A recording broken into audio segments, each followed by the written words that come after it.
Hinamak na manugang. Kabanata 27.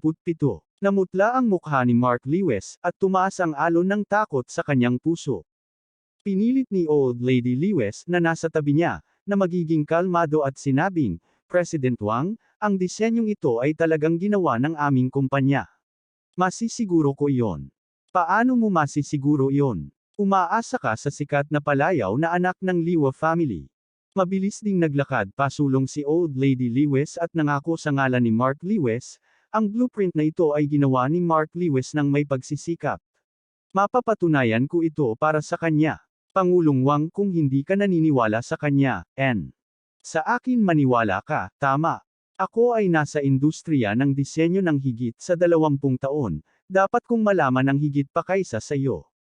Bago pa siya makatapos, naiinip siyang pinutol ni Wang Lisu. Ang disenyong ito ay hindi kasing simple ng pagguhit. Kailangang i-follow up ng taga-disenyo ang natitirang bahagi ng konstruksyon. Kung hindi, tiyak na magkakaroon ng mga problema. Sa tingin mo ba hahayaan ko si Mark Lewis na mag-follow up sa proyekto ng Wanhao Company? Pagkasabi noon ay inangat niya ang ulo niya at binati ang sekretarya niya. Tingnan mo siya. Hinawakan ni Old Lady Lewis ang kanyang puso at humihingal. Hindi niya matanggap na pinalayas siya sa silid ng Wanhao Company ng ganoon lang. Humakbang siya at gustong ipagtanggol ang sarili. Ibinuka ni Wang Lisu ang kanyang bibig at sinabing, mukhang hindi madali para sa iyo na tumanda. Paalalahanan kita. Una, hanapin niyo ang tunay na nagdisenyo sa blueprint tapos lumapit siya at makipag-usap sa akin. Kung gusto mong makatrabaho sa Wanhao Company, huwag kang magsinungaling sa akin. Ang iyong maliliit na pakulo ay larong pambata sa harap namin. Pangalawa, ang boss ng Wanhao ay si Young Master Dixon mula sa Yan Capital. Kung gusto mong makipagtulungan, kailangan mo munang bigyan ng kasiyahan si Young Master Dixon. Nagulat si Old Lady Lewis. Ang Wanhao ay talagang binili ng pamilya Dixon. Bakit walang lumabas na balita bago ito?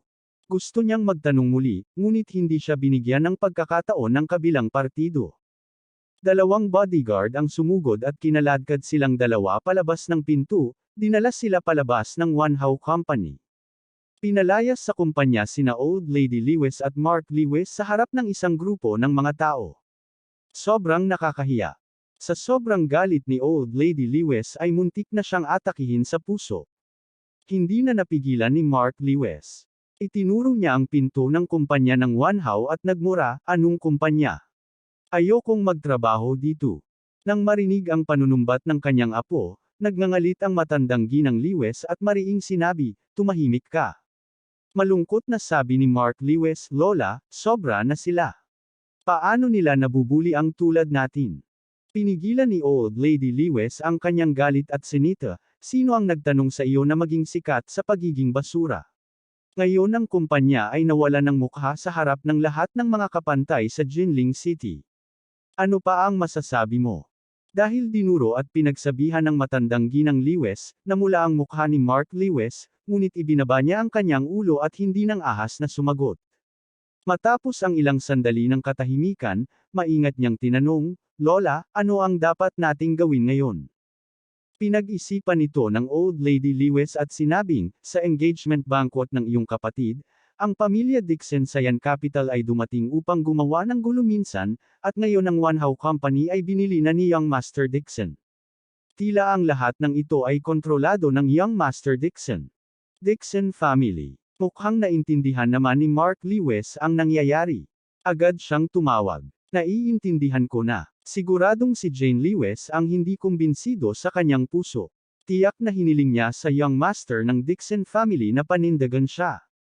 Itong walang hiyang babaeng ito. Tuturuan ko siya ng leksyon pagbalik ko. Nagalit si Old Lady Lewis, tuturuan mo siya ng leksyon. Hindi ka ba natatakot na papatayin ka ng Young Master mula sa Dixon family? Natakot si Mark Lewis kaya nagmadali siyang nagtanong, kung gayon, ano ang dapat kong gawin? Naisip ito ni Old Lady Lewis at sinabing, ibalik ang blueprint sa kanya. Hayaan siyang pumunta at makipag-usap muli kay Pangulong Wang. Taking gulat ni Mark Lewis at sinabing, Lola, hindi mangyayari iyon. Si Jane Lewis ay isang babae pagkatapos ng lahat, isang tagalabas.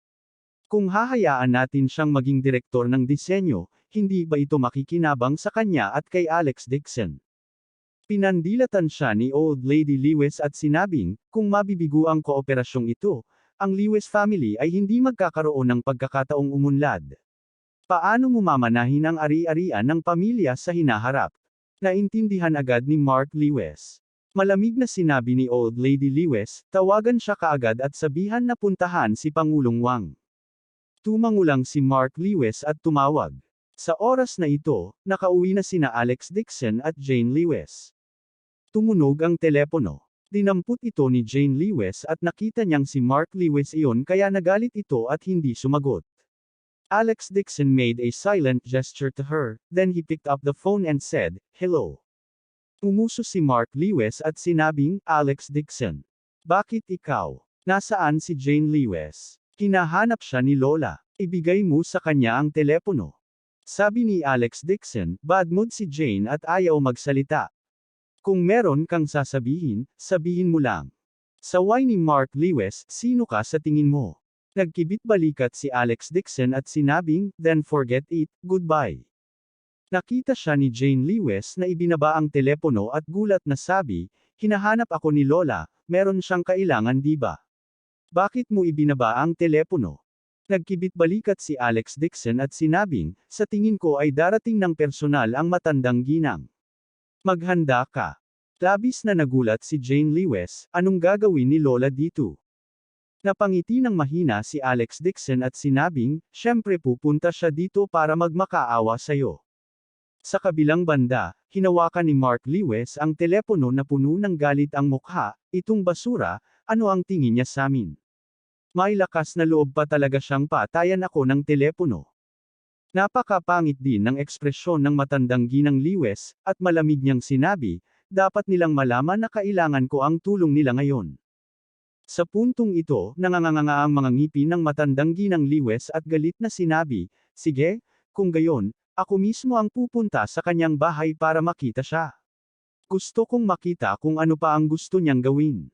Kasunod nito, dumiretso ang dalawa sa bahay ni Jane Lewis. Pagkarating nila, si Mark Lewis ang unang tumakbo sa pinto at pinalo ito.